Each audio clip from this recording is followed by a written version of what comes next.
The first time it happened, I assumed the MF/HF unit was cycling a phantom signal, some residual charge looping through the DSC controller. That kind of thing occurs on older rigs, especially the Kellner Brandt 9800 series we run on the Haviland, and it's never worth losing sleep over. You replace the capacitor bank, you recalibrate, you move on. But this wasn't a residual charge. This was a formatted call, a proper digital selective calling alert, arriving on a frequency that hasn't been allocated to any vessel or coast station in 17 years. Channel 2182.4 kilohertz, duplex offset, designated decommissioned by the Nordic Maritime Telecommunications Authority in 2009. I know this because I pulled the allocation registry myself 3 times, sitting in the comms bay at 2 in the morning with the overhead fluorescents buzzing and the North Atlantic swell tilting everything at 4 degrees.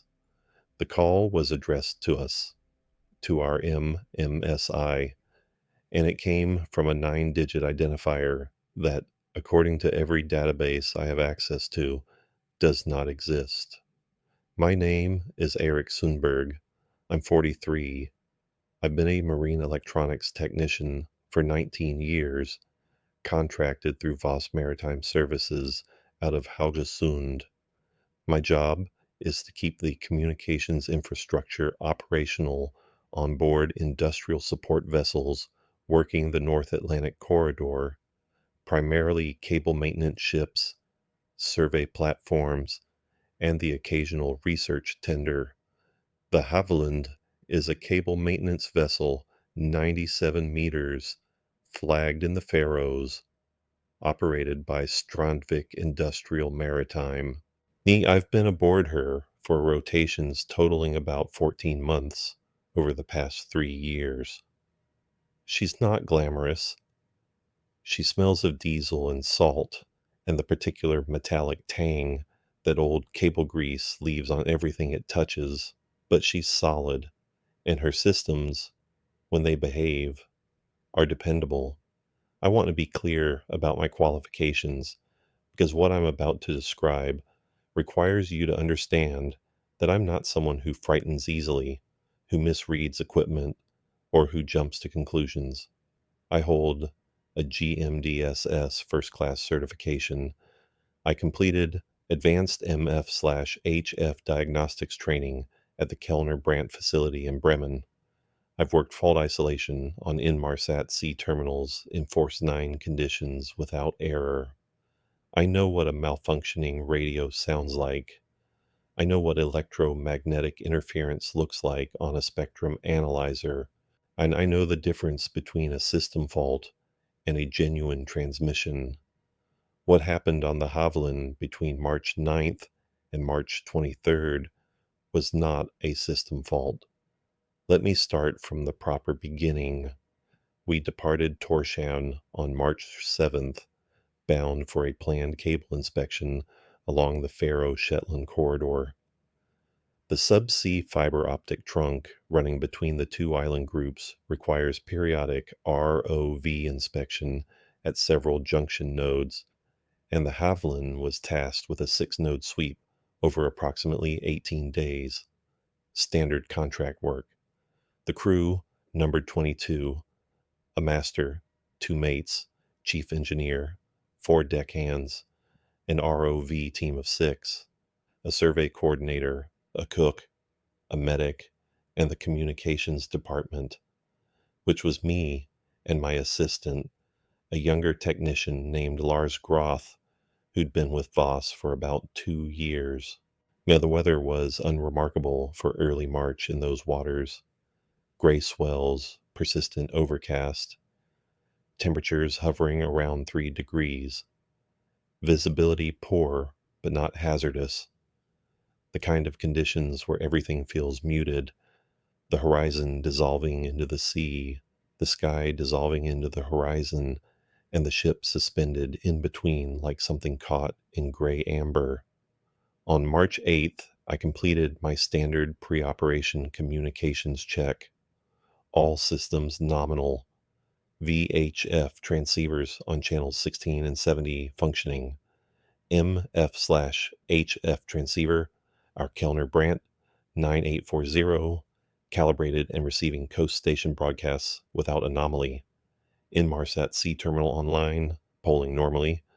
Navtex receiver polling weather advisories. EPIRB and SART units tested and logged. Now, I signed off the check sheet at 14:20 UTC and didn't think about the radio room again until the following evening. March 9th, 21:47 UTC. I was in my cabin reading when Lars knocked. He had an odd expression, not alarmed exactly, but puzzled in a way that suggested he'd already tried to solve something and failed. The 9840 just received a DSC alert, he said, but it's wrong. I followed him down to the comms bay. The Haviland's communications suite is on the bridge deck, port side, behind a heavy steel door that's always slightly too stiff in cold weather. Inside, the room is compact, 2 operator stations, the main transceiver rack, the Inmarsat terminal, a bank of monitoring screens, and the perpetual green glow of status indicators. The 9840 was displaying a received DSC alert on its integrated screen. I sat down and read it.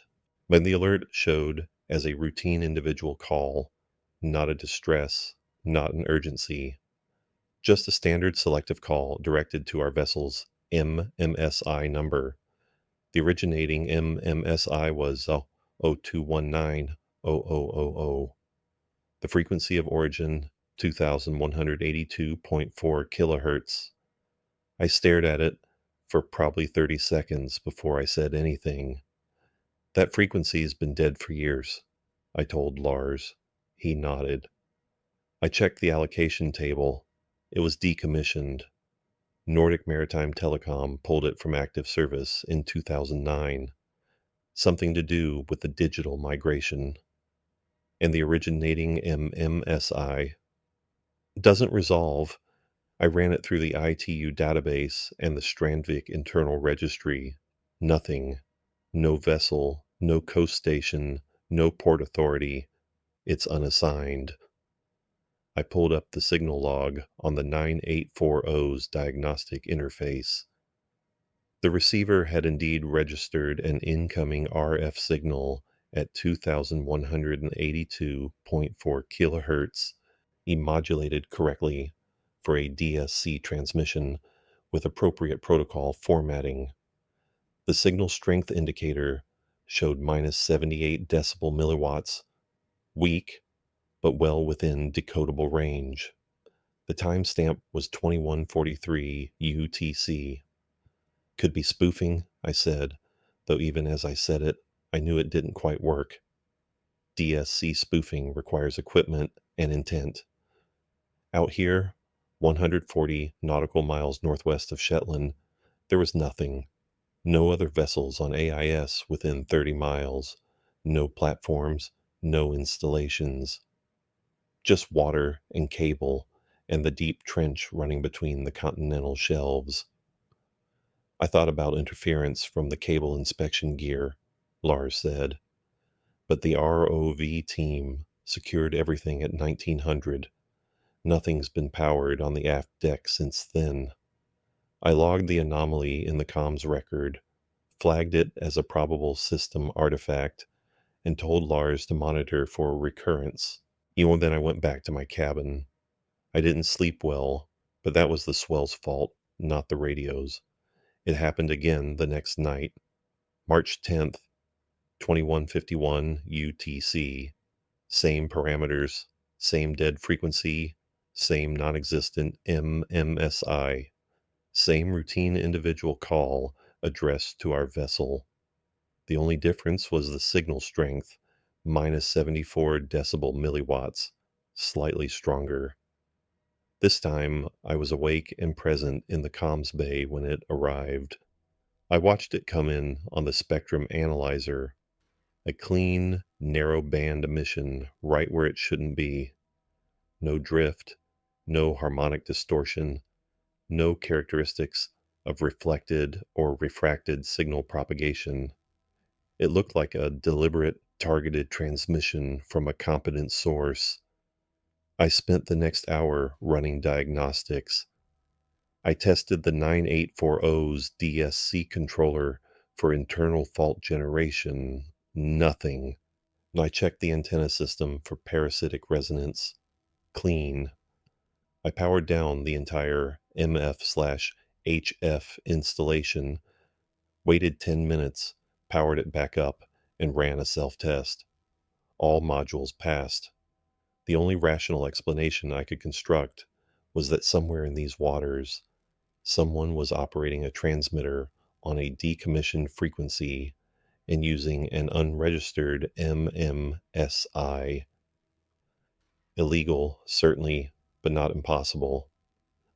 Fishing vessels in this part of the North Atlantic have been known to operate outside regulations, but the precision of the signal, the fact that it was addressed specifically to us, that it used proper DSC protocol, that it arrived at almost exactly the same time 2 nights running, made that theory uncomfortable. I reported the anomaly to Captain Falk the following morning. He's a practical man, late 50s, with 30 years at sea. He listened, asked whether it posed any operational risk to our communication systems, and when I said no, he told me to keep monitoring and log everything. Standard response. I didn't blame him. March 11th. No signal. I stayed in the comms bay until 2300, watching the spectrum analyzer, watching the DSC alert queue. Nothing. The silence was almost worse. March 12th, 2149 UTC. It returned. Same frequency, same MMSI, same format. Signal strength, minus 71 decibel milliwatts, getting stronger. This time I noticed something I'd missed in the previous alerts. The DSC protocol allows for a telecommand field, a data element that specifies what kind of subsequent communication the calling station requests. In a normal routine call, this field might indicate no information or requests voice communication on a specific working channel. In our phantom signal, the telecommand field was populated with a frequency designation 4125 kilohertz. 4125 kilohertz is the International Maritime Distress and Safety calling frequency for the MF/HF band. It's the voice equivalent of what 2182 was before the digital transition. It's a frequency I monitor continuously as part of GMDSS protocol. Someone, something, was asking us to switch to the distress calling frequency and listen. I sat there for a long time. The Haviland creaked around me. The generator hummed below decks. Outside, the North Atlantic was black and impenetrable, and the deck lights threw sodium yellow cones into the mist. Then I tuned the secondary receiver to 4125 kilohertz. For 11 minutes, I heard nothing but the expected background, atmospheric noise, the faint warbling of distant Navtex transmissions bleeding over from adjacent bands, and the occasional pop of static discharge. Then, at 2203, something changed.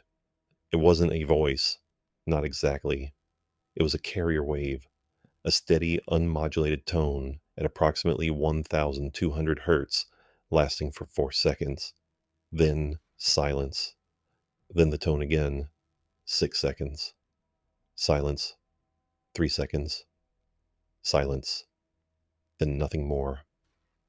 I recorded it. I checked the bearing on our direction finder. The signal appeared to originate from approximately 312 degrees true, northwest of our position, somewhere in the deep water between us and Iceland. Lars had been watching from the second station. "What was that?" he asked. "I don't know," I said, and I meant it. Over the next 2 days, we continued cable inspection operations. The ROV team worked the junction nodes without incident. The weather remained gray and heavy, but never dangerous. Life aboard the Haviland proceeded normally. Meals, watches, maintenance, the slow rhythm of industrial maritime work. But every night between 21:45 and 2200 UTC, the DSC alert arrived, and every night when I tuned 4125, I heard the tones. They weren't random. I began timing them, logging the durations in a notebook I kept in my breast pocket. After 5 nights of data, I had a clear pattern. 4, 6, 3, 8, 4, 6, 3, 8, repeating. 4 seconds on, 6 seconds on, 3 seconds on, 8 seconds on. Then the cycle reset, always the same sequence, always from the same bearing. 312 degrees true, give or take 2 degrees of instrument error. On March 14th, during a break in ROV operations, I went to the chart room and laid a bearing line from our position at 312 degrees. It passed through open ocean, deep water, 800 to 1,200 meters, even the continental slope falling away toward the Iceland basin. There was nothing there. No charted installations, no anchorage, no seamount, no cable junction, nothing. I extended the line further. At approximately 240 nautical miles along the bearing, it intersected with a point I almost missed. A tiny notation on the Admiralty chart, printed in the distinctive italic typeface used for historical or disused features. I had to use a magnifying glass to read it. It said, Brenna Platform, disused, 1987. I'd never heard of Brenna Platform. In 19 years of working the North Atlantic across dozens of vessels and hundreds of charts, I'd never encountered the name. That alone was strange. I make it my business to know the infrastructure in my operating area. Disused platforms are relevant to cable routing, to anchor planning, and to hazard identification. I checked the vessel's electronic chart system.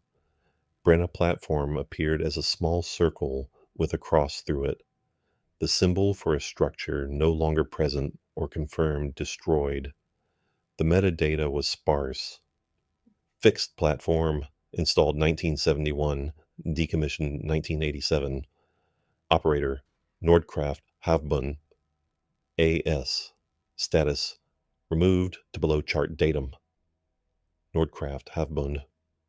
Another name I didn't recognize. I searched the vessel's reference library, a collection of industry directories, offshore installation registries, and historical survey data maintained for operational planning. Nothing. The company appeared in none of them. That evening, I used the Inmarsat terminal to send an email to the Voss Maritime Technical Archive in Haugesund, requesting any information they held on Brenna Platform or Nordkraft Havbund AS. I phrased it as routine research related to cable proximity assessment, which was partially true. The response came back the following afternoon. It was brief. Eric, limited records found. Brenna Platform was a single well exploration structure installed in Block 6, 207/4 of the Norse Basin in 1971. Operator Nordkraft Havbund AS. Dissolved in 1989. Platform decommissioned and reportedly removed in 1987 following an incident. The Petroleum Safety Directorate file reference is PSD 8 7-4412, but this file is not in our archive. We suggest contacting the National Offshore Heritage Center in Stavanger if you require further detail. Regards, Merritt. An incident, a platform decommissioned following an incident in 1987, operated by a company that dissolved 2 years later, and something on or near its former location was broadcasting on a dead frequency, calling my ship by name, by number, every night at the same time. I didn't tell Captain Falk about the bearing. Not yet. I wasn't sure what I would tell him. That a point on a chart 240 miles away might be transmitting impossible signals. He'd think I'd been breathing too much cable grease. Instead, I focused on what I could verify. The tone sequence 4638. If it was meaningful, it wasn't in any standard maritime signaling protocol I knew. Not Morse, not CellCal, not any beacon identification format. I considered whether it might be coordinates 46.38 latitude, 43.68 longitude. Neither made geographical sense for our area of operation. On March 15th, I tried something different.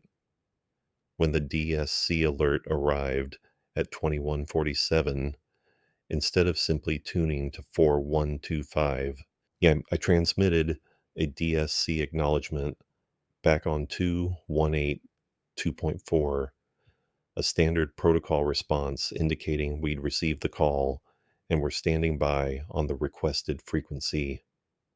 I'm not sure why I did this. Professional instinct, maybe. When someone calls you at sea, you answer. That's the first rule they teach you. The response was immediate. The tone pattern on 4125 changed. Instead of 4638, it transmitted a single long carrier, 15 seconds of steady tone, then silence. Then what came next made every hair on my arms stand up. A voice, faint, male, speaking in Norwegian. The audio quality was poor, heavily compressed, almost like it was being transmitted through a vocoder or played back from a very old recording, but the words were clear enough. Tjeneste registrering, Station Brenna, Kveldrapport, Ingen Endring, Ingen Endring. Ja, Ingen Endring. Service registration, Station Brenna, evening report. No change, no change, no change. Then the carrier dropped and 4125 went silent. I sat without moving for several minutes. Lars was staring at me. He'd heard it too. It had come through the bridge speaker, which I left active. That sounded like a status report, he said quietly. It sounded like an automated message, I said, or someone reading one. From 1987? I don't know. Eric, I don't know, Lars. I rewound the recording and listened again. The voice had a quality I couldn't quite place. Flat, almost effectless, but not synthetic. It sounded like a person who had said the same words so many times they'd become disconnected from meaning, like a recording played on loop for decades. But it wasn't a recording in the traditional sense. It had responded to my acknowledgement. The timing was reactive, not scheduled. Something was listening for us, and when we answered, it spoke. I didn't sleep at all that night.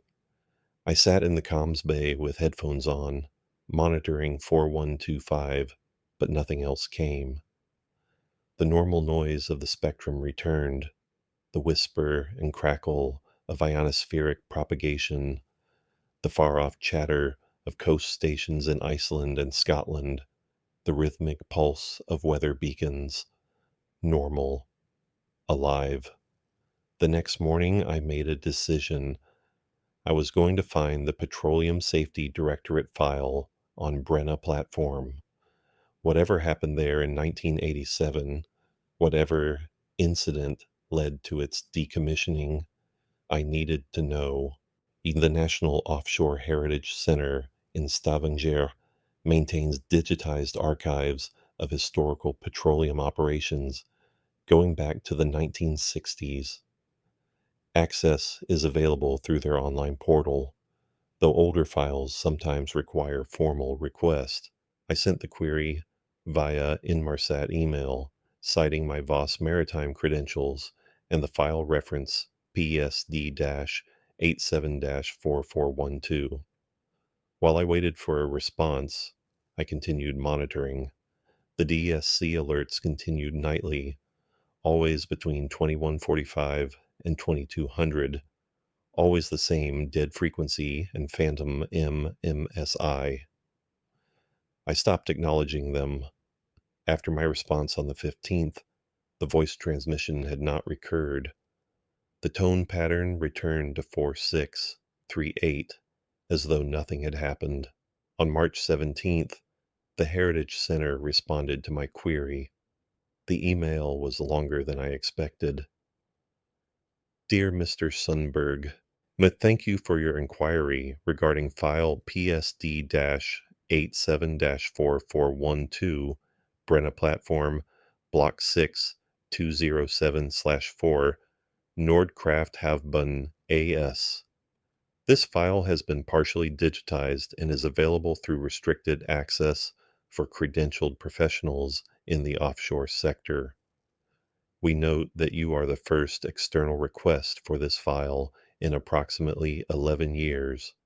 A summary is provided below.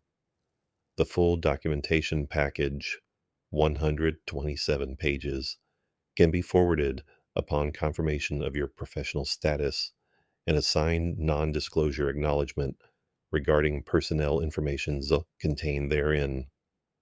Summary: Brenna Platform was a single well exploration structure installed in June 1971 in water depth 340 meters. The platform was of the jacketed, fixed type with accommodation for a crew of 12. Primary function was exploratory drilling in a deep geological formation, later designated the Brenna Prospect. Following unsuccessful hydrocarbon discovery, the platform was repurposed in 1974 as a meteorological and oceanographic observation station jointly funded by the Norwegian Meteorological Institute and Nordkraft Havbund. From 1974 to 1987, the platform maintained a crew of 3 to 5 personnel who operated weather observation equipment, oceanographic sensors, and a communications relay station serving vessels in the northern Norwegian Sea. On November 2, 1987, all communication with Brenna Platform ceased. The last recorded transmission was an evening weather observation report logged by Coastal Radio Rogaland at 2148 UTC. A search and rescue operation was initiated on November 3rd. Then the supply vessel Fjordkraft arrived at the platform on November 4th and found the structure intact, but the crew absent. All 5 personnel were listed as missing. No signs of violence, structural damage, or environmental cause were identified. Personal effects, operational logs, and provisions remained aboard. The platform's communications equipment was found in powered down state, with the exception of one MF transceiver that was transmitting an unidentified signal on an unrecorded frequency. This transceiver was photographed but not approached by the SAR team, who reported feeling physically uncomfortable in its proximity. The platform was sealed and a formal investigation commenced. Even the investigation concluded in March 1988 with a finding of Unexplained disappearance. Nordkraft Havbund initiated decommissioning proceedings in May 1988. The platform was reportedly removed in August 1988 by controlled explosive demolition, and the company dissolved the following year. Personnel listed as missing: Knut Halverson, station chief; Reidar Moberg, meteorologist; Astrid Engdahl, communications operator; Per Olaf Lind, a maintenance technician; Sina Rask, oceanographic technician. We hope this is helpful to your research. Please confirm if you wish to receive the full file package. I read this email 4 times, then I read it again, focusing on one specific detail. The last recorded transmission from Brenna platform was logged at 21:48 UTC. Our Phantom DSC alerts arrived between 21:45 and 2200 UTC, and the final transmission was described as an evening weather observation report. The voice I'd heard on 4125 had said, "Evening report, no change," and the SAR team found a transmitter broadcasting any unidentified signal on an unrecorded frequency, and they felt physically uncomfortable near it. I sat in the comms bay and felt the Haviland move beneath me, the slow, patient roll of a ship at sea, the groan of steel, the subsonic vibration of the engine. Everything normal, everything rational, and yet something was deeply, fundamentally wrong with what I was reading. A platform removed by explosive demolition 39 years ago. 5 people vanished without trace. A transmitter left running, and now signals from that location on a frequency that shouldn't exist anymore, calling my vessel by its registry number. I confirmed my credentials and requested the full file. That night, March 17th, I did something I probably shouldn't have.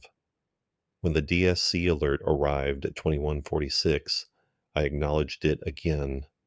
Then I tuned to 4125 and waited. The long carrier tone came. 15 seconds. Then the voice, the same flat, Norwegian accented male voice. Tjeneste registrering, Station Brenna, Geveld rapport. Then a pause, longer than before, and then, in the same voice, but with a different quality, something that might have been urgency or might have been damage to the signal. 5. Alle til stede. Ingen avvik registrert. Stationen i drift. 5. All present. No deviations recorded. The station is operational. All present. 5 people who disappeared in 1987. All present. The station is operational. I turned off the receiver. My hands were shaking, not from fear, exactly, but from the sudden physiological spike of something my body recognized as danger before my conscious mind could articulate why. Lars wasn't on watch. I was alone in the comms bay. The bridge was one deck up, and I could hear the faint murmur of the mate on watch talking to the helmsman. Normal sounds, living sounds. But in that small room, surrounded by equipment I'd spent my career trusting, I felt isolated in a way that had nothing to do with geography. The full file arrived on March 18th. 127 pages of scanned documentation, investigation reports, crew manifests, equipment inventories, photographic evidence, interview transcripts, meteorological data, communications logs. I spent the entire day reading it, cross-referencing, making notes. Lars took over comms monitoring. I told him I was doing cable routing research. He didn't question it. Most of the file was routine, procedural documentation of the search operation, standard bureaucratic language, inventory lists. But several sections stood out. The communications log for Brenna's final day, November 2nd, 1987, showed normal operations until 2148 UTC. Weather observations transmitted on schedule. Routine traffic with Coastal Radio Rogaland. Nothing unusual until the transmissions simply stopped. Except, and this was in a handwritten annotation in the margin of the typed log, added by the investigation team. The final transmission was noted by the receiving operator at Rogaland as having unusual audio characteristics. The operator's statement included in the interview transcripts. He read, "The evening report from Brenna was received at normal signal strength, but the voice quality was different from previous nights. It sounded as if the operator was speaking from a greater distance from the microphone, or as if there was unusual reverberation in the transmission room. I logged it as a potential equipment fault and intended to follow up the next morning." There was also a section on the MF transceiver found operating by the SAR team. The investigating engineer's report stated, "The transmitter was a NARA Series 600 MF unit, standard issue for platforms of this type. It was found powered on and transmitting a continuous modulated signal on 2182.4 kilohertz. This frequency was not assigned to Brenna Platform's operating schedule and does not correspond to any allocated maritime service frequency in the area. The modulation appeared to be a repeating digital sequence of unknown protocol. Power to the transmitter was supplied by the platform's emergency battery system, which was fully charged at the time of inspection, despite no mains generation occurring for approximately 36 hours. The transmitter was not approached within 2 meters due to reported physiological discomfort experienced by 2 SAR team members, headache, nausea, disorientation. It was photographed from a distance of approximately 4 meters. The photograph was included in the file. It was a grainy, slightly overexposed color image showing a metal equipment rack in what appeared to be a small radio room. The NARA transceiver was visible, a beige-colored unit with a front panel display showing frequency readout. The display appeared to show 2182.4, though the image quality made this difficult to confirm. What caught my attention was not the transceiver itself, but something above it on the wall. Partially visible at the top of the frame was what appeared to be a handwritten notation on the wall surface, not a label or official marking, but something scratched or written in marker directly on the painted metal. The investigation report did not mention this notation. I enlarged the image on my screen as much as the resolution allowed. It appeared to read 4638, 4638, the same sequence as the tones. I closed the file. I walked to the porthole and looked out at the sea. It was late afternoon, and the light was already dying. This far north in March, true darkness came early and stayed long. The water was a gray so dark it was nearly black, and somewhere beneath it, cables ran along the seabed carrying the world's data from continent to continent, and somewhere beyond the horizon at 312 degrees, there was a point in the ocean where a platform used to stand, where 5 people vanished, where a transmitter began broadcasting on a frequency it shouldn't have known, where a number was written on a wall by someone who never came home, and that transmitter, or something occupying the same coordinates, the same frequency, the same purpose, was still broadcasting, still sending its evening report, still claiming all 5 were present. On March 19th, I told Captain Falk everything. He listened in the way experienced mariners listen to bad news, without interruption, without visible reaction, with his hands flat on the table. When I finished, he was quiet for perhaps a minute. "You're certain of the bearing?" he asked. "Within 2 degrees, confirmed across multiple nights." And the platform was demolished. According to the official record, yes.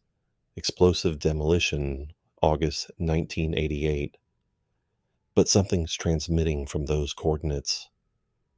Something is transmitting from that bearing. I can't confirm range without triangulation, which would require another receiving station. He nodded slowly. "What do you want to do?" It wasn't the question I expected. "Sir, you're my communications specialist.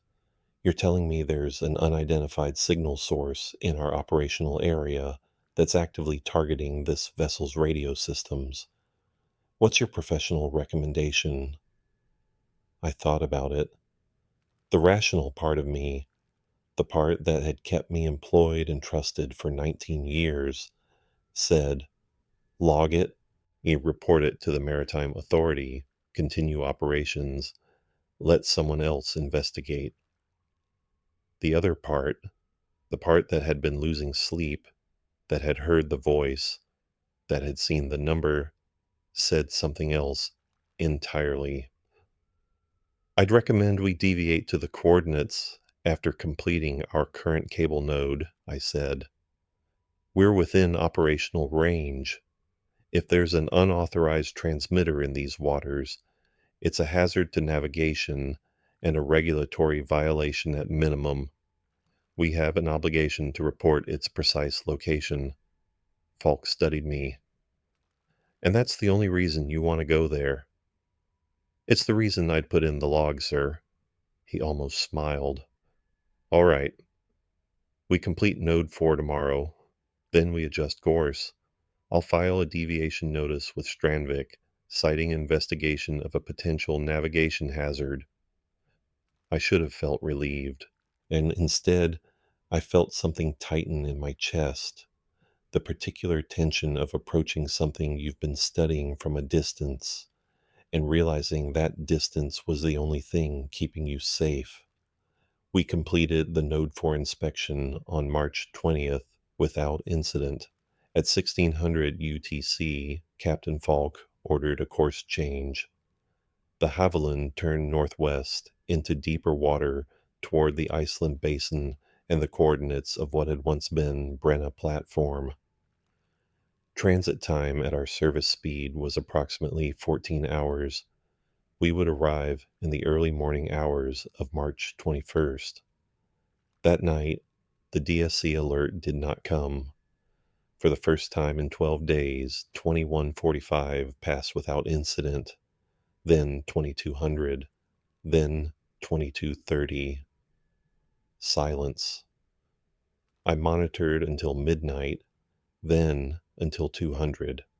Nothing. No alert, no tones, no voice. The spectrum was clean. M2182.4 was dead, properly dead, the way it was supposed to be. Lars noticed my agitation. "Maybe it stopped," he offered. "Maybe," I said. But what I thought was, "It knows we're coming." We reached the coordinates at 6:40 UTC on March 21st. First light, though light is generous. A gray smear in the east, barely distinguishable from the gray of the sea. Visibility about 2 nautical miles in patchy fog. The depth sounder showed 380 meters beneath our keel. There was nothing there. No structure, no buoy, no marker, no wreckage visible on the surface. The sea was empty and indifferent. I stood on the bridge wing with binoculars and scanned the horizon in every direction. Gray water, gray sky, nothing. "Run the side scan," Falk ordered. The survey team deployed our hull-mounted side-scan sonar, normally used for locating cable routes on the seabed, and we began a slow grid pattern over the charted position of the former platform. For 3 hours, we scanned back and forth, the sonar painting its amber picture of the seafloor 380 meters below. At 9:55, the survey coordinator called up to the bridge. "Captain, you need to see this." Falk and I went down to the survey lab. On the screen, the side scan image showed the seabed, flat, silty, featureless for most of the survey area. But at the charted coordinates of Brenna platform, there was something. Not the explosive debris field you'd expect from a demolished structure, not scattered wreckage or broken pilings. Instead, the sonar showed a single, regular vertical return, something standing upright on the seabed, tall but narrow, approximately 40 meters in height based on the acoustic shadow measurement, like a mast or a tower or an antenna. "That shouldn't be there," the survey coordinator said. "If they demolish the platform to below chart datum, nothing should be projecting more than a few meters off the bottom." "Could it be a geological feature?" Falk asked. "At that regularity?" "No, that's manufactured. That's steel." We made 3 more passes to confirm. The contact was consistent, a single vertical structure, approximately 40 meters tall, rising from the seabed at 380 meters depth. No platform visible, no horizontal structures, just this one anomalous pillar reaching upward from the silt toward a surface it would never breach.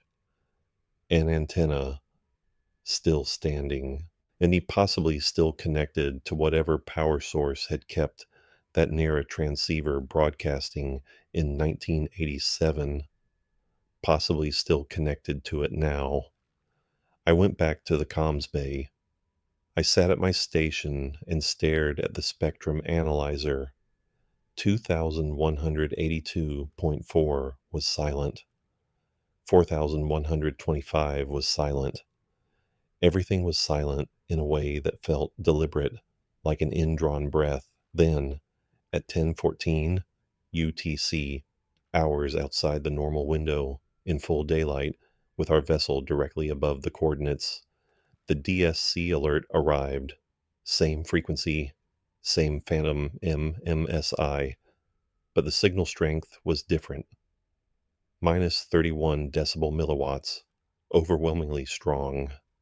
We were right on top of it, and the telecommand field was different. Instead of requesting communication on 4125, it contained a frequency I didn't immediately recognize, 490 kilohertz. 490 kilohertz is the Navtex international frequency used for broadcasting maritime safety information as text. Weather warnings, navigational hazards, search and rescue coordination. It's a receive-only frequency for most vessels. You don't transmit on 490. You only listen. I switched the Navtex receiver to manual mode and watched the screen. At 10:16, text began printing. Not a standard Navtex broadcast. No header code, no station identifier, no message type designator. Just raw text. Feeding line by line, Station Brennackveld. Rapport 2 november 1987. Meteorologisk. Vind nordvest 34 knop. Sjögang 4 meter sikt til 100 meter. Tåge oceanografisk. Bundstrøm uregelmæssig retning. 186 styrke ukendt. Kommunikation. Alle systemer operative, ingen fejl personel. 5 til stede Halversen. Til stede Moberg. Til stede Engdahl. Til stede Lind. Til stede Rask. Til stede Avik. Ingen tillægsnotat. Stationen registrerer vertikal forskydning. Tillægsnotat. Dybdemåler viser inkonsistente værdier. Tillægsnotat. Personel rapporterer ændring i akustisk miljø. Tillægsnotat. Undersøgelse pågår slut. Rapport. I translated it in my head as fast as it printed. Station Brenna Evening Report, 2nd of November 1987. Meteorological. Wind northwest. 34 knots. Sea state 4 meters. Visibility 200 meters fog. Oceanographic. Bottom current irregular direction.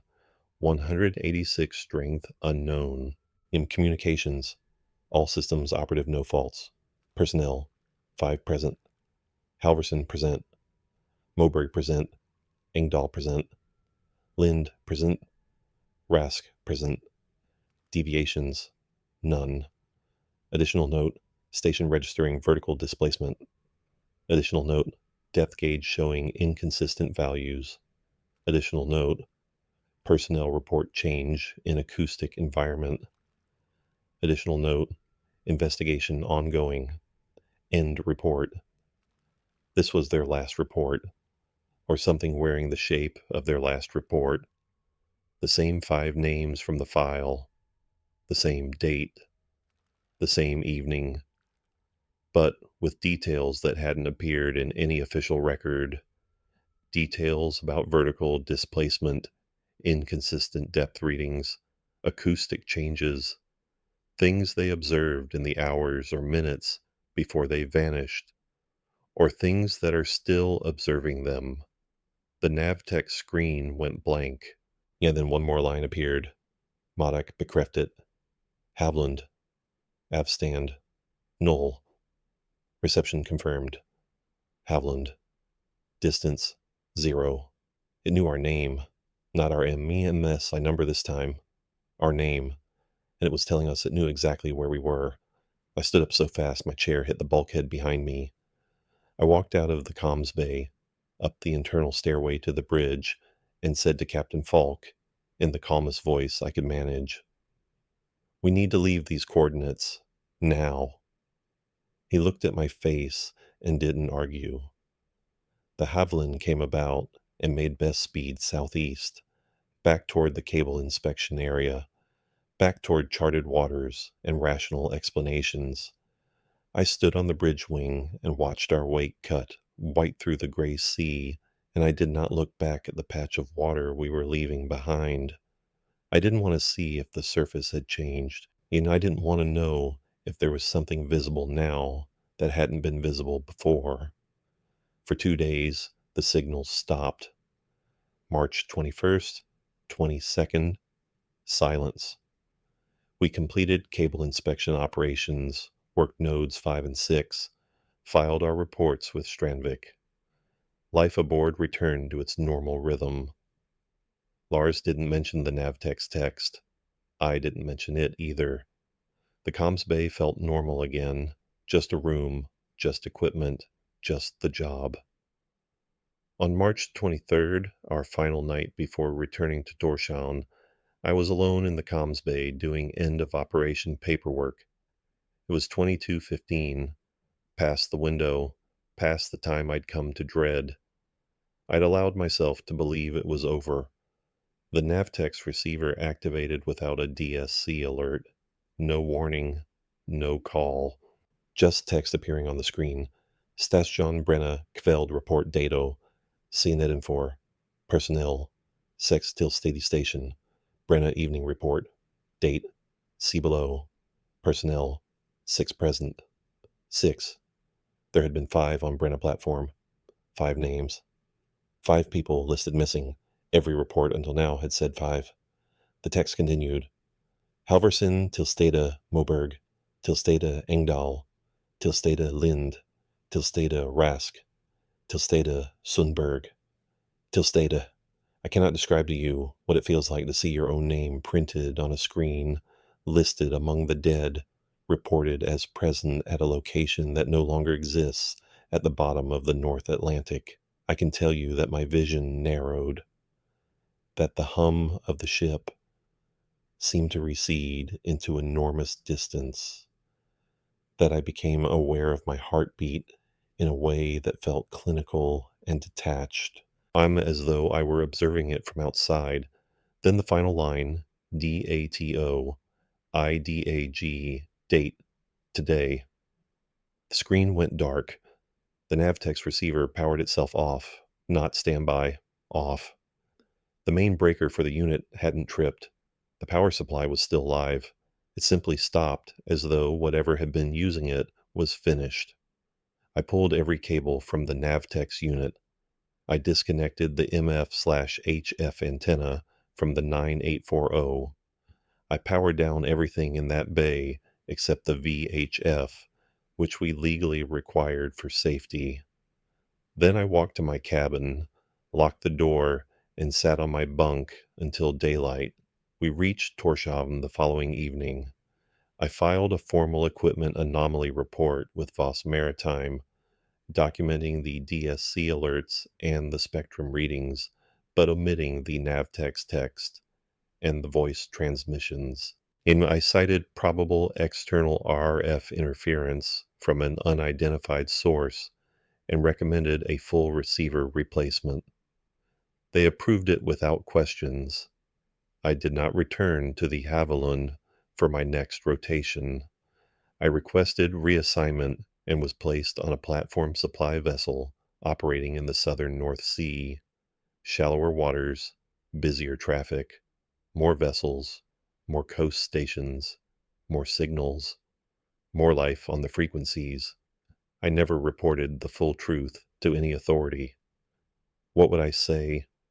That a demolished platform is still transmitting from the seabed, that 5 missing persons are still reporting for duty, that something down there is recruiting. I still work at sea. I still repair radios, but I don't monitor 218 2.4. I don't tune to 4125 outside of mandated checks.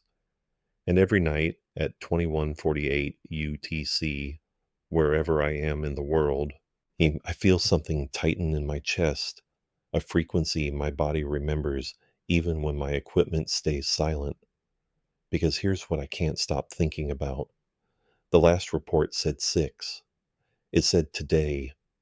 It said my name and the station, whatever it is now, whatever it became when it went down, whatever it's been doing in the dark at 380 meters for 39 years, reported me as present, not future tense, not prediction, present tense, till still, present, as if some version of the report is already true, as if there's a version of the evening log where I'm already there, where I never left those coordinates, where the Havilland never turned away.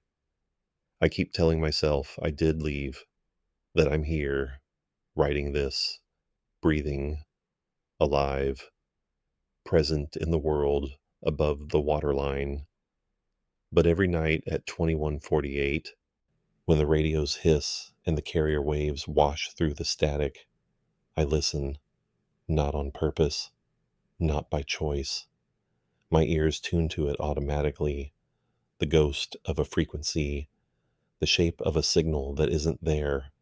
And some nights, just at the edge of hearing, beneath the noise floor, below what any equipment would register, I think I hear it. A flat voice, Norwegian, male, saying my name, saying present. 3 months passed. I worked the supply vessel Karmoy Star on her regular rotation between Aberdeen and the Ecofist complex. Shallow water, busy shipping lanes, VHF chatter constant, platform traffic, standby vessels, helicopters, Coast Guard patrols. The frequencies were alive with human voices, and I let them fill the space inside me that the silence had carved out. I slept better, not well, but better. The 2148 tightening in my chest faded from a fist to a pressure to something I could almost ignore if I kept my hands busy and the overhead light on.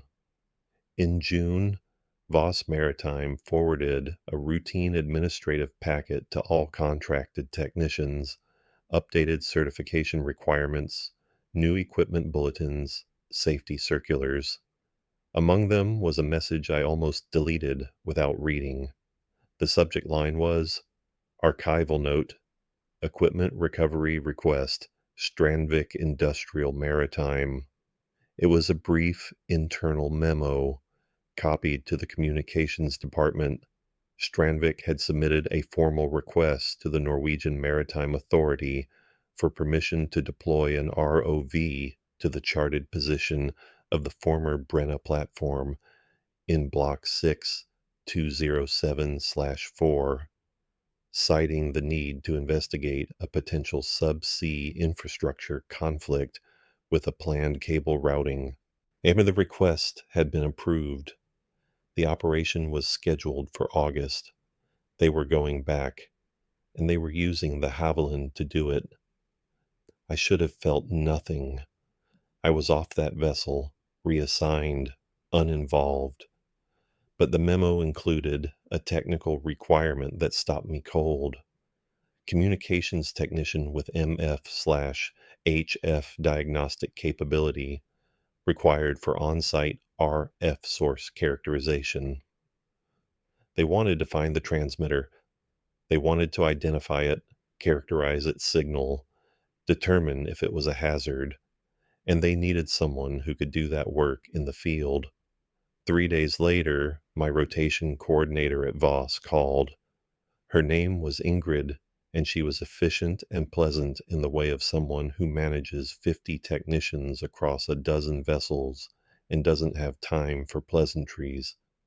Eric, I have a request from Strandvik for the Brenna platform survey.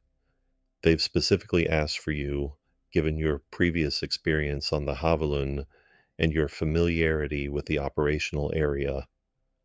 2-week rotation, departure Torshavn, August 4th.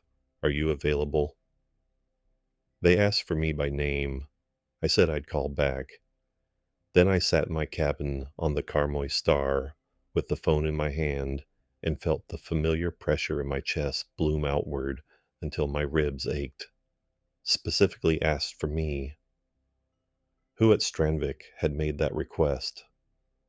Captain Falk, the survey coordinator, or had the request come from somewhere else, from something that had already written my name on its list, that had already counted me among its crew? I called Ingrid back the next morning and accepted the assignment. I can't fully explain why. My professional obligation is what I told myself. The need for closure is closer to the truth. But underneath both of those rational explanations was something darker and less articulable, a compulsion perhaps, or a gravitational pull. The signal had spoken to me, it had named me, and some fundamental part of my psychology, the part that makes humans open closed doors, descend dark stairwells, return to the places where they were most afraid, could not leave that unanswered. I rejoined the Haviland on August 3rd in Torshavn. She looked the same salt-weathered gray hull, the same cable drums on the aft deck, the same faint smell of grease and diesel in the accommodation corridors. Lars Groth was there, assigned as my assistant again. He looked thinner than I remembered, and when he saw me in the comms bay on the first evening, then his expression carried something I recognized. He'd been thinking about it too. I wasn't sure you'd come back, he said. I wasn't sure either. The new Navtex unit arrived in April. The old one, they sent it to the Kellner Brandt lab in Bremen for analysis. He paused. The lab report said there was nothing wrong with it. No fault, no corruption, no unauthorized data stored in the memory buffer. It tested completely clean. Of course it did. The crew for this rotation was slightly different. Captain Falk was still in command. He'd personally requested to oversee the operation, according to the briefing documents. The ROV team was the same, supplemented by an additional pilot and an engineer from a specialist subsea inspection firm. There was also someone new, a woman named Doctor. I'm Helene Voss, no relation to my employer, who was introduced as a marine archaeologist from the University of Bergen, attached to the survey in an advisory capacity. I found her presence strange. Marine archaeologists survey shipwrecks, submerged settlements, historical harbor sites. They don't usually ride along on cable maintenance vessels investigating demolished oil platforms. When I asked the survey coordinator about her role, he shrugged and said Strandvik had arranged it through the university's partnership program. Academic consultation, he called it. I made a point of speaking to her that first evening. She was in the mess, reading from a tablet, a cup of coffee going cold beside her. Mid-40s, dark hair pulled back, wire-framed glasses, hands that looked like they spent more time in archives than in the sea. Doctor, Voss, I'm Eric Sundberg, communications technician. She looked up. The one who recorded the signals in March. That stopped me. How do you know about that? Your equipment anomaly report was included in the survey briefing package. It's the reason this operation is happening. Strandvik wouldn't have funded an ROV dive to an empty seabed position without evidence that something is still actively transmitting from those coordinates. My report only documented DSC alerts and spectrum readings. I didn't include... I stopped myself. She studied me for a moment. You didn't include everything. It wasn't a question. No, I said. I didn't. I'd like to hear the rest when you're ready. My involvement here isn't about cable routing, Mr. Sundberg.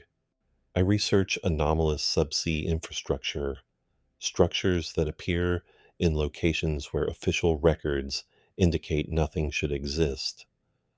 Brenna Platform has been in my files for 6 years. I sat down across from her. 6 years? A colleague at the Norwegian Hydrographic Service flagged it in 2020.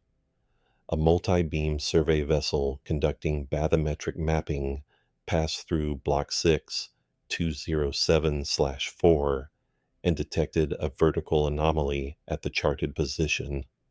They logged it as a potential survey artifact. Their processing software couldn't classify it. When I examined the raw data, it showed a structure consistent with a steel lattice mast, approximately 40 meters height, standing upright at 380 meters depth. That matches what our side scan showed in March. Yes, and it matches a separate detection from 2014. A Norwegian naval vessel conducting routine exercises recorded a sonar contact at the same coordinates. It was filed as a possible whale carcass on the seabed and never followed up. So it's been there since at least 2014. I believe it's been there since 1988. I believe the platform was never fully demolished. Or, she paused, choosing her words carefully, I believe something remains at that location that was never part of the demolition scope. The structure we're seeing may not be residual platform infrastructure. It may be something that was installed separately or that grew from the original installation in ways that weren't anticipated. Grew? She didn't answer that directly. Instead, she said, the Petroleum Safety Directorate file mentions that the SAR team found a transmitter still operating.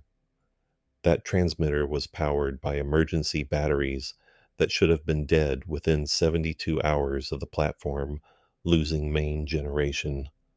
But it was broadcasting when they arrived, 36 hours after the last contact. And your signals in March suggests it's broadcasting now, 39 years later. Emergency batteries don't last 39 years. No, they don't.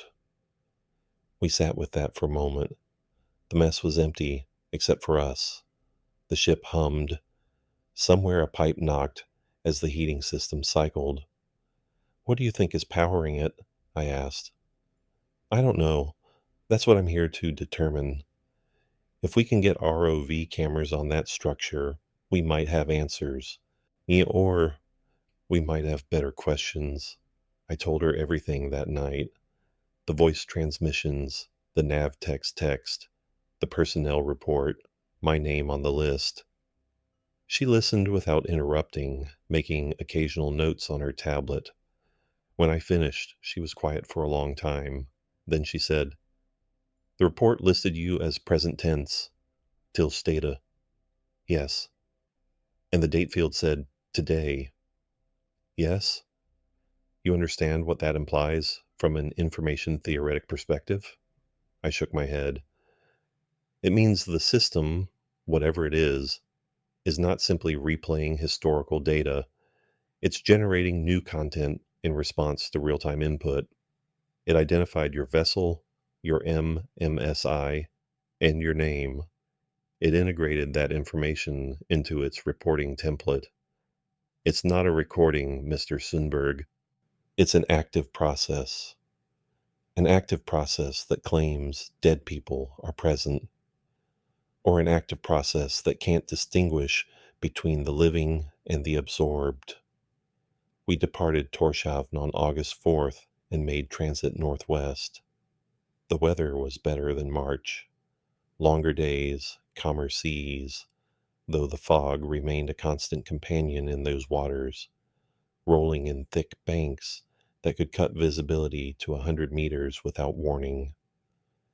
The barometric pressure held steady. The ship moved through flat gray water, under flat white sky, and the distance to our destination shrank hour by hour on the bridge GPS. I monitored the comm systems continuously during transit. For the first 18 hours, nothing. Clean spectrum, normal traffic, routine coast station broadcasts. I began to hope, irrationally, that perhaps whatever had been transmitting in March had stopped, that the structure on the seabed had finally exhausted its impossible power source and gone silent.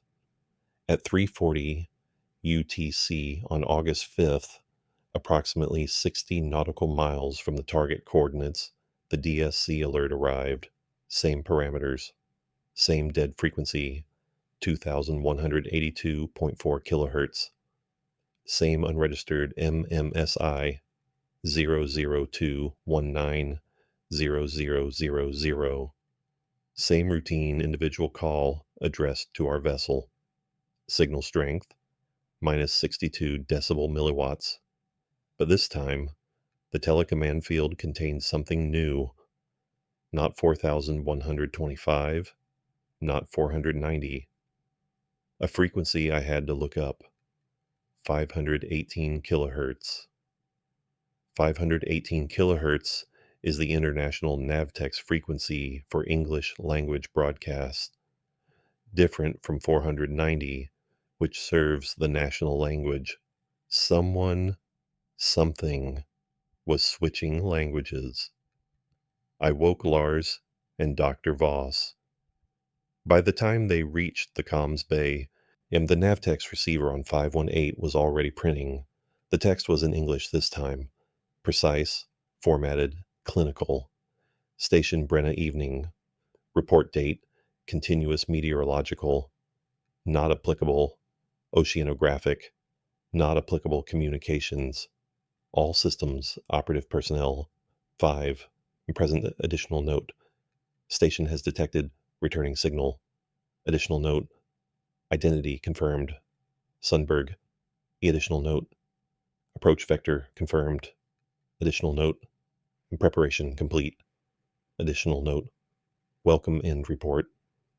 Dr. Voss read the printout over my shoulder. Her breath was audible. a single sharp intake. It switched to English, she said.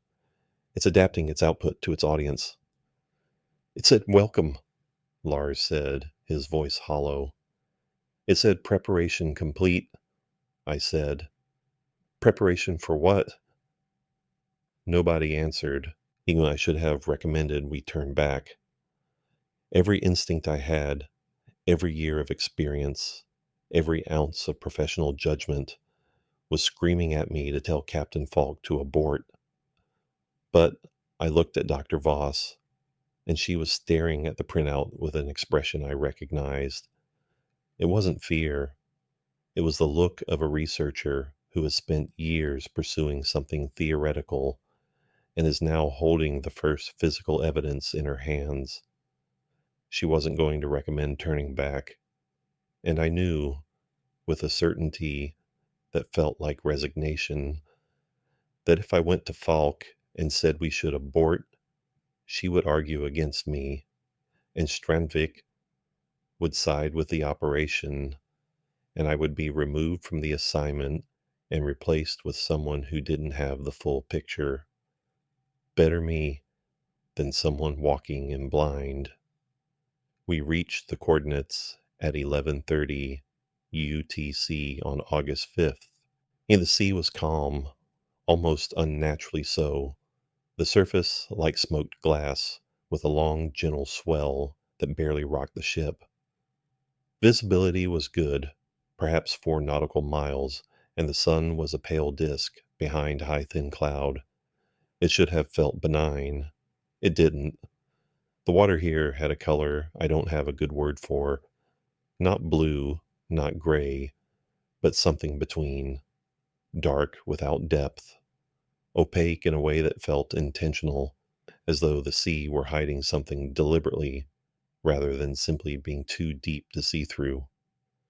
The ROV team began preparation immediately. Their vehicle was a working class unit, a Schilling observation ROV rated to 1,000 meters, equipped with HD cameras, manipulator arms, and acoustic positioning. Deployment would take approximately 40 minutes from deck to target depth. While they worked, and I ran a comprehensive RF survey from the comms bay. The spectrum analyzer showed what I expected, a continuous transmission on 2,182.4 kilohertz, signal strength minus 28 decibel milliwatts, overwhelmingly strong, directly below us. I could measure it now with a degree of precision I hadn't had in March. Bandwidth, modulation characteristics, power spectral density. The signal was clean, stable, and showed none of the propagation effects you'd expect from a deep subsea source. No multipath, no frequency spreading, no absorption loss consistent with saltwater attenuation. That was wrong. Radio waves at 2 megahertz do not propagate efficiently through seawater. At 380 meters depth, a signal at this frequency should be attenuated by roughly 120 decibels, effectively zero detectable power at the surface, regardless of source strength. What I was measuring was physically impossible.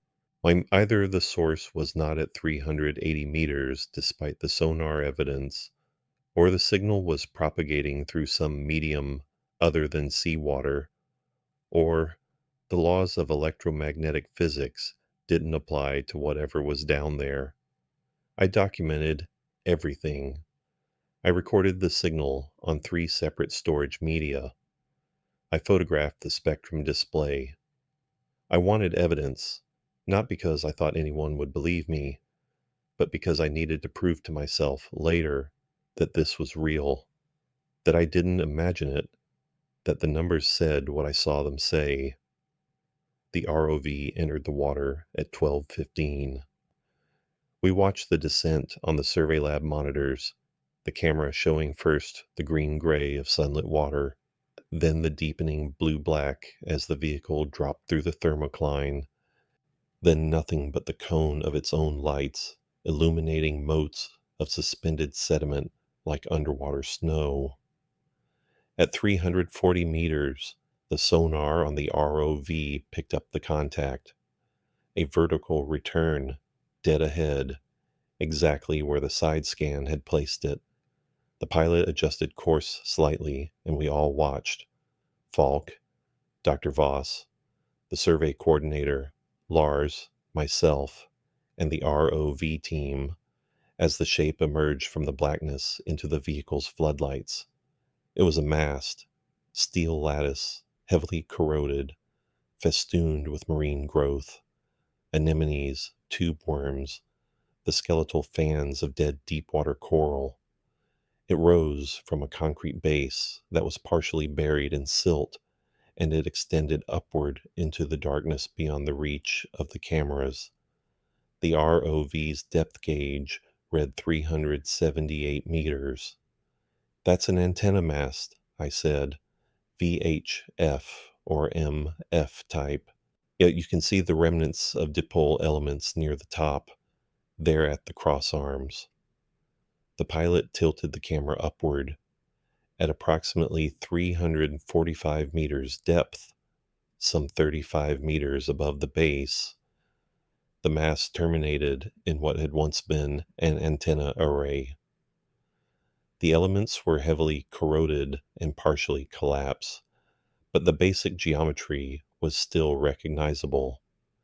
It was an MF broadcast antenna designed for omnidirectional transmission, the kind of antenna you'd install on a weather observation platform.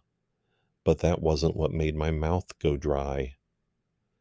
At the base of the mast, where it met the concrete pad, there was a cable, a thick, rubber-insulated power cable running from the base of the structure across the seabed and disappearing into the silt, and attached to the cable, approximately 1 meter from the base, was a junction box, a waterproof electrical junction box with a blinking red LED, at 378 meters depth after 39 years. "Are you seeing that?" Dr. Voss whispered. The ROV pilot confirmed. "Affirmative. There's an active indicator light on the junction box at the antenna base. It's cycling, approximately once every 4 seconds. 4 seconds. The first number in the sequence. 4638. "Can you get closer?" Falk asked. The ROV approached. The camera resolution sharpened as the distance closed. 2 meters, 1 meter, half a meter from the junction box. The LED was behind a thick glass lens, encrusted with growth, but still visible. The light was dim, a deep red pulse, barely brighter than a coal. But it was absolutely, undeniably active. The cable ran from the junction box across the silt in a direction that the ROV's compass indicated was approximately 186 degrees, almost due south. The pilot swung the camera to follow it.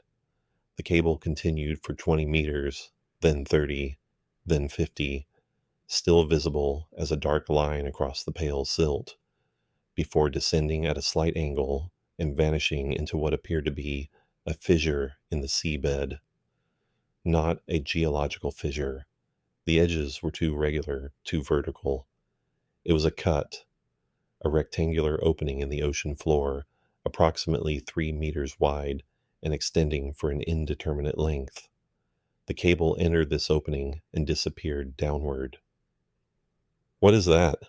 the survey coordinator said. "It looks like an access shaft," Dr. Voss said, "or a cable duct. Yet something was built beneath the seabed here." "There's nothing in the platform records about subsea construction," I said. Brenna was a standard jacketed platform, surface installation only. No subsea chambers, no hyperbaric systems, no... "Nothing in the official records," Dr. Voss corrected. The ROV pilot looked at Captain Falk. Sir, do you want me to go in? Falk stared at the screen. The rectangular opening gaped in the floodlights, like a dark mouth in the pale silt. Beyond its edge, the camera showed only blackness, not the diffuse blackness of deep water, but the absolute blackness of an enclosed space. No, Falk said, not without a full risk assessment. Pull back to the mast and complete the external survey. The pilot complied. The ROV retreated from the opening and began a methodical circumnavigation of the antenna mast. More details emerged. Additional cable runs, some severed, some intact. The concrete base had markings, cast-in serial numbers, and what appeared to be a company logo, though marine growth made it impossible to read clearly. One section of the base had been cleaned recently, by the look of it, an area approximately half a meter square where the growth was absent, revealing clean concrete beneath. Stop, I said. Go back to that cleaned area. The pilot reversed. The camera focused on the bare concrete patch. There were marks on it, not cast markings, but something applied after installation. Scratches, deep grooves in the concrete made by a metal tool or a very determined hand. Numbers, 4 digits, 4638, the same as the wall in the 1987 photograph, the same as the tone sequence. Written again, here, on the base of an antenna at the bottom of the North Atlantic, written or carved by someone or something at a depth no unequipped human could survive. Dr. Voss leaned forward until her face was centimeters from the screen. That's recent, she said. Look at the edges. No biofilm, no colonization. Those marks are weeks old at most, maybe days. Fresh marks, carved into concrete at 378 meters depth. The sequence that had been calling my ship for months, inscribed on the seabed as though whoever wrote it knew we would come looking, knew we would bring cameras, knew we would see. The ROV continued its survey for another hour. We documented everything: the mast, the cable runs, the junction box, the opening in the seabed, the carved numbers.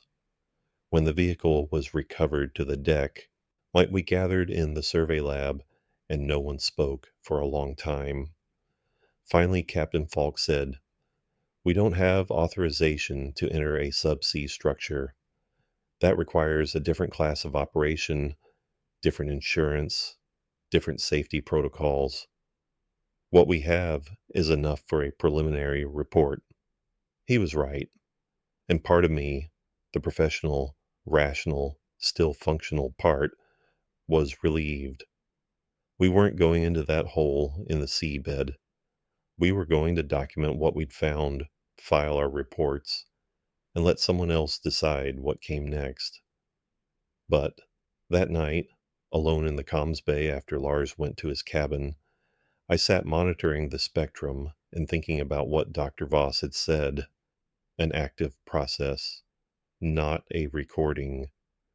Something that adapts, responds, integrates new information.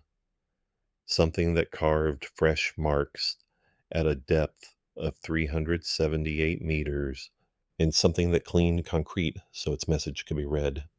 At 21:48 UTC, the Navtex printed one final time. Station Brenna evening report date. Continuous personnel. 6 present. Halverson present. Moberg present. Engdahl present. Lind present. Rask present. Sundberg present status. Returning preparation. Complete end report. I read it twice. Then I unplugged the Navtex receiver, carried it to the aft deck, and dropped it over the rail into the sea. We departed the coordinates at first light.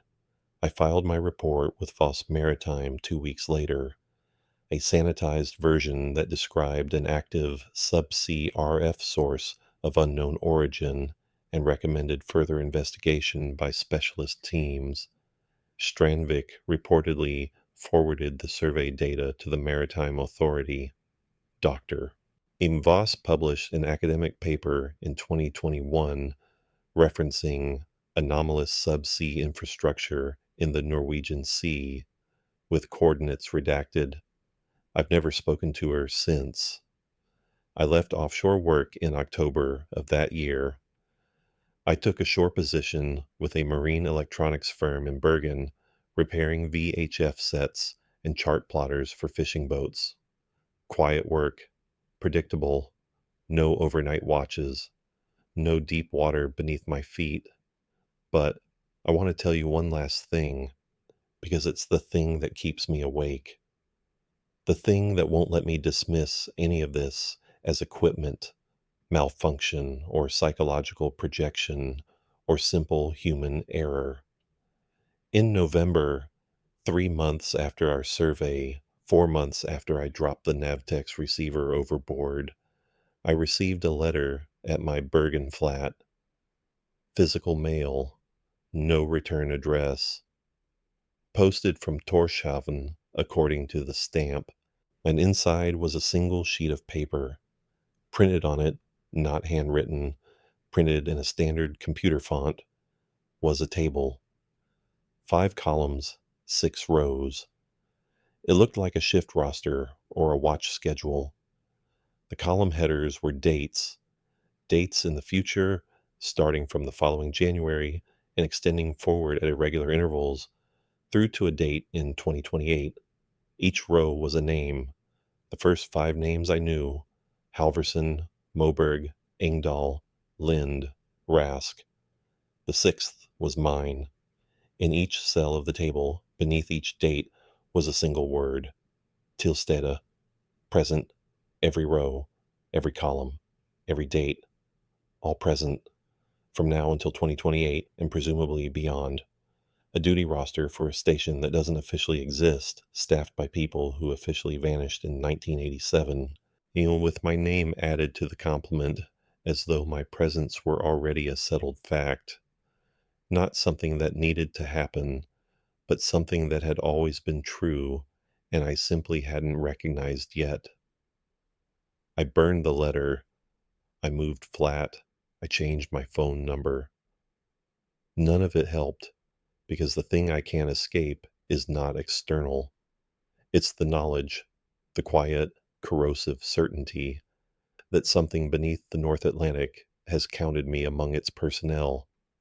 That, in whatever system Brenna Station runs, whatever operational reality it occupies at 378 meters in the permanent dark, I am already there. I have always been there. The only discrepancy is that my body hasn't arrived yet. And every night at 21:48, in the moment between one breath and the next, I feel the pull of deep water. Not physically, not even metaphorically, more like a frequency, something beneath hearing, beneath feeling, beneath the threshold of any instrument I know how to build. A signal that says, you are expected, you are logged, you are present. The station is operational, all personnel accounted for. End report.